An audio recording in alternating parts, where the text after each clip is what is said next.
Hello guys, isang nakakapangalabot na pangyayari ang nakuhanan on cam ng isang vlogger na si Boss Batikan. Yan, credits po to the owner ng video na to na si Boss Batikan.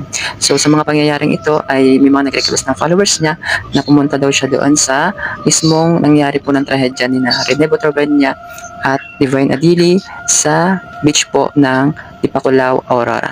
So dito sa video na to guys, makikita nyo guys is yung parang may lumabas po na parang bula na galing sa dagat na bumubuo ng imahe or letra or words guys. Kaya panoodin yung video na to and malaman natin para malaman natin kung totoo nga ba or hindi ang viral video na ito. So let's see guys. Magandang araw mga boss, ito mga puli ang inyong Kuya Lifeguard. So ayun, pumunta tayo sa area kung saan mismo nalunod sila Idol Rene at saka talaga siya. Ayan. Kasi ito yung marker nila, yung kahoy. Tapos yung kahoy na yan, base sa aking DJI drone, ang distance yan is 840 kung saan sila naka-check-in. Tapos yung current niya yun, yung position ng current niya is papaganon, tapos may pasalubong dito. Tapos yung gitna. Kaya ang chance talaga kung saan sila nalunod, eh banda dyan. Kasi nga, pag ito sila, dito sila cover.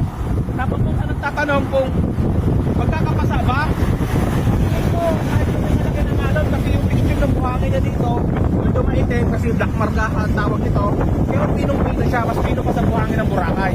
Maitim lang siya, pero kasi nga black margaha yan. Malambot siya, oh.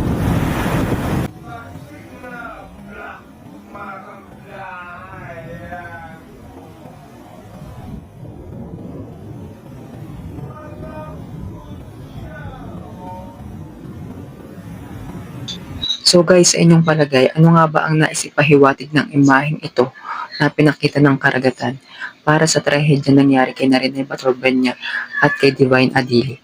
May mga dapat nga bang managot or sino-sino ang dapat managot sa nangyaring ito dito sa Dipakulao, Aurora? Sa mga gusto magbigay ng kanilang komento or opinion, pwede po kayong mag-comment yan sa ating comment section.